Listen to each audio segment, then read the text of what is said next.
दरवाजा, खिड़की, ब्लैकबोर्ड, किताबें। Very good. तो बच्चों चलाइए मैं।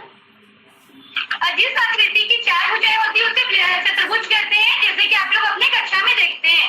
जैसे कि आपने बताया ब्लैक बोर्ड, दरवाजे, खिड़कियां।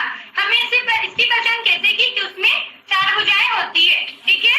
Yes sir. तो मैं बताऊंगी कि चतुर्भुज किसे कहते हैं। वैसी आकृति जिसकी 4 भुजाएं होती है और 4 कोण होते हैं उसे चतुर्भुज कहा जाता है।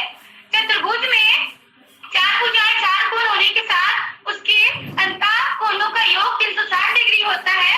ठीक है? Yes ma'am. हाँ, तो आप बताइए कि चतुर्भुज में कितनी भुजाएं होती है? 4। Very good.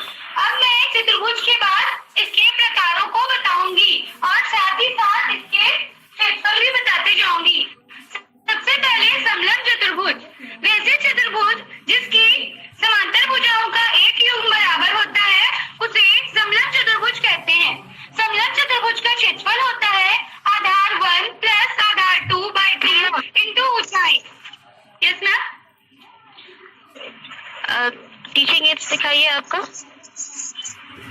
टीचिंग एड्स दिखाओ। चतुर्भुज के सभी प्रकार है यहाँ पर और चतुर्भुज के प्रकार के साथ उसके क्षेत्रफल भी दिखाया मैंने। जैसे ये समलंब चतुर्भुज, उसके बाद समांतर चतुर्भुज और उसका क्षेत्रफल, उसके बाद पतंगाकार चतुर्भुज और उसका क्षेत्रफल,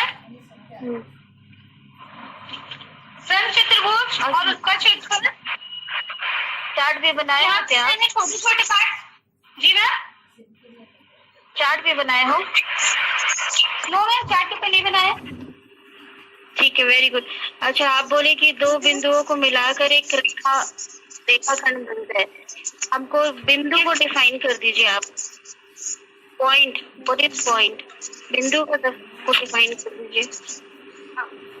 मैम पॉइंट जैसे किसी भी जो भी आकृति बनी होती, चाहे वो वृत्त हो, त्रिभुज हो या कोई भी रेखागणित की कोई भी आकृति, सभी बिंदुओं से ही मिलकर बनी होती है। कोई भी अगर हम स्टार्ट करते हैं तो एक जो छोटा सा पॉइंट होता है उसे हम बिंदु ही कहेंगे और सभी आकृतियां बिंदुओं से मिलकर ही बनी होती है। बिंदु है क्या? बिंदु है क्या? तो सब आकृति बिंदु से मिलके बनती है, लेकिन है क्या बिंदु? What is point? पॉइंट जो हम लोग स्टार्ट करते हैं, जैसे लिखना स्टार्ट करते हैं तो बिना पॉइंट के हम लोग स्टार्ट नहीं कर सकते हैं। जैसे कि अगर हम मुझे 1 में लिखना हो तो हम पहले बिंदु ही देते हैं, उसके बाद 1 स्टार्ट करते हैं लिखना।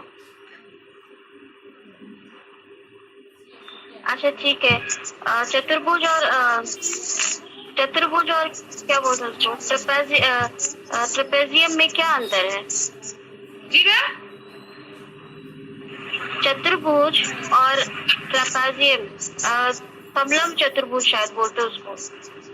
समलंब चतुर्भुज, यस मैम। सॉरी, एक प्रकार है समलंब चतुर्भुज और आयत में क्या अंतर है? हाँ मैम, समलंब चतुर्भुज चतुर्भुज का एक प्रकार है और आयत भी एक चतुर्भुज का प्रकार है। दोनों में अंतर यही हुआ कि समलंब चतुर्भुज का समांतर भुजाओं का एक भुजा बराबर होता है, एक युग्म बराबर होता है और आयत में आमने सामने की भुजाएं बराबर होती है और साथ ही साथ आयत का प्रत्येक कोण 90 डिग्री का होता है, अर्थात समकोण होता है।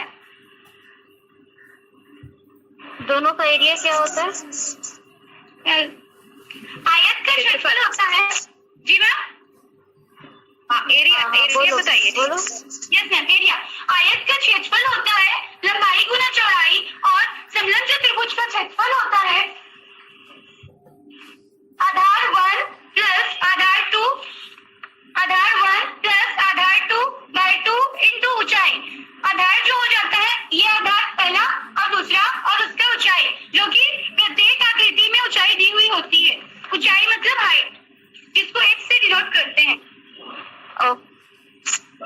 Okay, thank you ma'am. Okay Priya.